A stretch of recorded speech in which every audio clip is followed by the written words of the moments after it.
tous, en cette période de Saint-Valentin, je voulais faire une vidéo un petit peu spéciale et vous parler de mes book boyfriends, autrement dit les petits amis que j'ai dans les livres. En effet, même si on n'a pas forcément quelqu'un dans la vraie vie, dans les livres, on trouve toujours des personnages masculins qui vont nous plaire tout particulièrement et qu'on souhaiterait qu'ils soient réels. Sur les 11 personnages que je vais vous présenter, certains sont des coups de cœur récents, d'autres remontent à l'adolescence. Alors j'ai pas vraiment fait d'ordre, ce que j'ai noté sur un papier à mesure qui me venait en tête, et j'ai fait pareil pour les livres. Je les ai sortis, ils sont en pile à côté de moi, et je vais vous les montrer au fur et à mesure. Je ne pouvais pas ne pas parler d'Augustus de Nos étoiles contraires. Le livre et le film ont eu un tel succès que tout le monde connaît Augustus. Mais c'est pas la seule raison pour laquelle c'est un book boyfriend. C'est vrai que ce que j'ai aimé avec lui, c'est que il a toujours beaucoup d'humour et qu'il ne laisse rien l'abattre. Il va toujours continuer et il a quand même essayé de tout faire pour Hazel. Et voilà, finalement, c'est un garçon qui est romantique. Je n'ai aucune honte à dire que Ford de Divergent a été également un gros coup de cœur. Je l'ai vraiment adoré. Parce que c'est vraiment, voilà, le mec un peu badass. Vous savez qu'avec lui, vous êtes protégé. Il n'a pas peur de grand chose, mais il n'a aucune honte d'avouer ses peurs.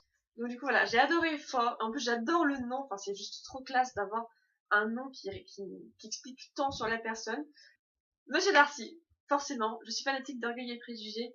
Monsieur Darcy a été un coup de cœur quand j'avais une petite vingtaine d'années. Principalement parce que Jane Austen nous raconte l'histoire de telle manière qu'on est vraiment à travers les yeux d'Elisabeth. Au début, on ne l'aime pas non plus. Et puis après, il y a la déclaration d'amour. Alors, Elisabeth ne l'aime pas du tout. Et puis, en vain ai-je lutté.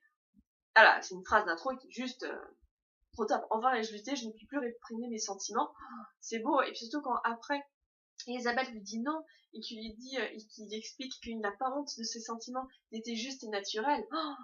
À partir de ce moment-là, vous commencez déjà à l'aimer. Et puis après, une fois que vous lisez la lettre en même temps qu'Elisabeth sur les explications de Darcy, ça y est, c'est bon, vous êtes comme Elisabeth, vous lui dites oui.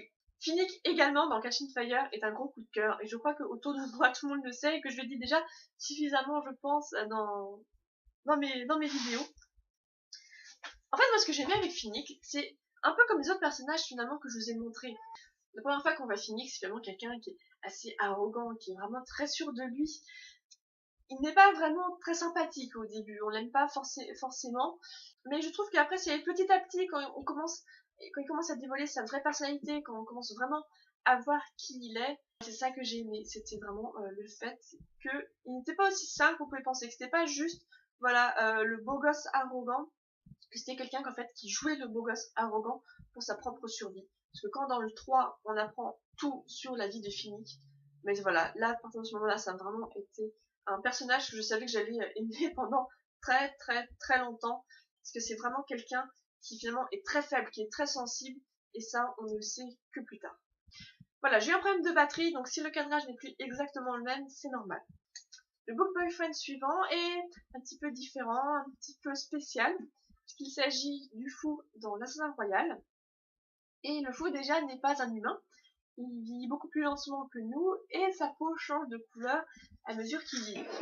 Le fou, un petit peu finalement comme les autres personnages également, n'est pas attachant au premier abord. C'est vraiment pas la personne avec qui on a envie d'être ami. Et d'ailleurs Fitz lui-même, au début, a vraiment du mal avec le fou. Il pense que c'est vraiment quelqu'un qui a une case en moins et qui dit des inepties. Mais petit à petit, le fou va vraiment venir dans la vie de Fitz, prendre une place importante. Et plus on en apprend sur le fou, et plus on finit par l'apprécier. Alors, c'est un book boyfriend un petit peu spécial. Je voulais le mettre parce que c'est vraiment un personnage auquel je me suis vraiment beaucoup attachée, surtout au fil des tomes, parce qu'on a quand même pas mal. Enfin, moi, je suis arrêtée au 13e tome. Entre temps, il y en a eu au moins 4. Au fur et à mesure, on va en apprendre davantage sur lui, sur son histoire, sur sa vie personnelle. En particulier, moi, je trouvais que il est albinos, et j'ai trouvé très touchant le moment où Fitz va rentrer dans la chambre du fou et découvrir ce monde coloré, le bassin, la poupée, et encore plus émouvant quand tout va être ravagé par des individus. Bon, pour le suivant, je pense que je vais passer pour une folle ou une geek, mais c'est pas grave. Voilà. c'est en fait c'est Anakin que j'ai apprécié mais que dans le livre. Parce que j'avais lu, donc j'ai vu le film, hein, comme beaucoup de gens, et comme beaucoup de gens, voilà. Du coup, j'avais acheté le bouquin pour essayer de comprendre un peu mieux cette partie-là, parce que finalement, le 3, c'est vraiment l'explication de comment Anakin est devenu Dark Vador, et qui permet après d'expliquer la trilogie que tout le monde connaît, la trilogie initiale. Bon. Donc c'est pour ça que je voulais comprendre vraiment comment Anakin était devenu Dark Vador. Le livre, j'ai vraiment trouvé vraiment sympa, très bien écrit. C'est comme ça que Anakin est devenu un de mes personnages fétiches, mais alors vraiment fétiche, il fait partie du top 3 de quand j'étais adolescente, voire même le premier. Bon, après il y a les Harry Potter, j'ai pas encore fait. Mais voilà, on va dire le top 3 du coup. Et voilà, c'est un personnage qui finalement est beaucoup plus complexe que ce qu'on a pu voir dans le film, et qui du coup est vraiment transcrit dans le livre. J'ai découvert Roméo et Juliette un petit peu sur le tard, et vraiment j'ai adoré le romantisme de Roméo. J'ai tellement aimé cette pièce que je l'ai vue et lue beaucoup de fois, et maintenant finalement Roméo ne fait plus partie des book boyfriend, parce qu'à force de lire l'histoire, je me suis rendu compte à quel point il était volage, que dès qu'il voyait un joli minois, il changeait d'avis. Je le mets quand même dans les book boyfriend parce que quand même pendant assez longtemps, ouais, quand même quelques années, j'aimais beaucoup ce romantisme, et il fait partie du coup des livres qui m'ont aidé à m'inspirer pour une ciné-personne près et à écrire le roman. Donc c'est pour ça que je pouvais pas les oublier. Bon, ensuite je voulais vous montrer Martin Eden que j'ai donc du coup dans mon Kindle, mais il est déchargé. Donc Martin Eden de Jack London. De toute façon, voilà, ça fait partie de mes livres, de mes livres préférés, donc forcément j'en parle souvent. Martin Eden, pourquoi dans mes book boyfriend? Parce que quand il se décide pour quelque chose, il ne lâche pas. Moi, ce que j'ai aimé, c'est que vraiment, quoi qu'il se passe dans sa vie, même si sa fiancée lui mettait des bâtons dans les roues, lui mettait la pression, il voulait devenir écrivain et il faisait tout pour devenir écrivain, quitte à ne pas manger, à ne pas se chauffer. Voilà. Et moi, c'est ça que j'ai aimé, c'était vraiment le fait qu'il était prêt à tout pour réaliser ses rêves. Ensuite, on a Rhett Butler dans On emporte le vent. Alors, j'ai pas les livres qui sont toujours chez mes parents. J'ai l'affiche, par contre, dans ma chambre de Rhett Butler. Enfin, d'autant On emporte le vent, en tout cas, la vieille affiche qui appartenait à ma grand-mère, parce que c'est le livre préféré de ma grand-mère.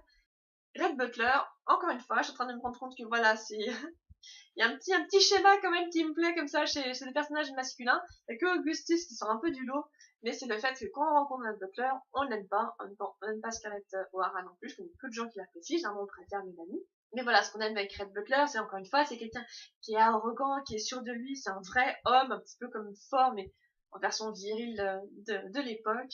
Et on finit par l'apprécier, et on finit par l'apprécier beaucoup plus rapidement que Scarlett O'Hara, ce qui fait que voilà, la scène finale entre Rhett Butler et Scarlett O'Hara est juste magnifique et voilà, fait regretter beaucoup.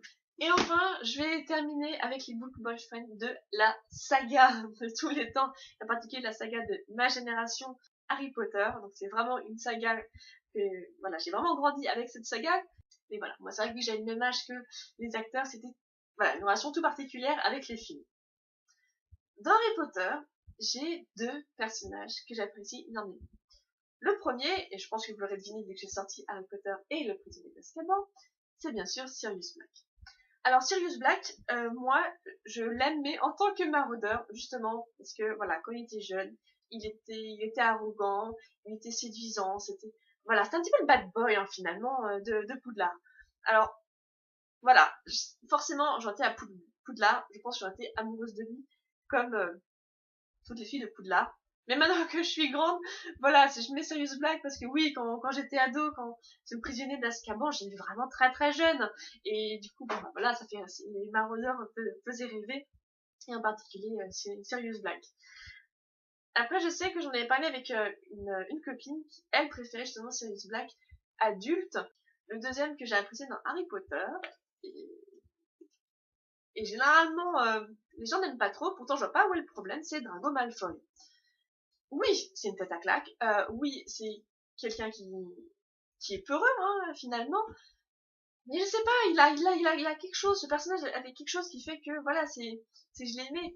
En plus, là, il y a pas si longtemps que ça, là, j'ai regardé une vidéo de Topito, qui donnaient 10 raisons d'aimer Draco Malfoy, et j'étais complètement d'accord avec eux. Draco Malfoy, c'est voilà, c'est le personnage. C'est moi je le préfère à Harry Potter, parce que finalement Harry Potter aussi, il est quand même tête à claque aussi, Harry Potter. Il est capable de rien faire de par lui-même. Moi, ce que j'aimais bien, c'était le fait qu'il soit un petit peu hautain et qu'il se sente supérieur aux autres. Après tout, il est Serpentard. C'est ça le principe des Serpentards. Donc, donc voilà, je trouve qu'il représentait justement très bien sa maison. Puis bon, voilà, c'est l'ennemi juré d'Harry Potter, mais ça évolue avec le temps. Donc voilà pour mes 11 books boyfriend, dont 2 dans le même livre. Finalement, ce n'est pas si souvent que ça que je trouve un book boyfriend qui me convient. Dans les livres, il y a toujours quelque chose qui me déplaît. C'est que maintenant, une fois que j'ai fini cette vidéo, que je me suis rendu compte qu'en fait, voilà, c'était un type de personnage très précis que j'appréciais et qui me plaisait. Donc du coup, maintenant, je pense que ce sera plus facile pour moi dans les prochaines lectures que je vais faire de savoir tout de suite si le personnage me plairait ou non. Je vous souhaite une bonne Saint-Valentin, mais surtout de très bonnes lectures avec vos propres book boyfriends. À bientôt.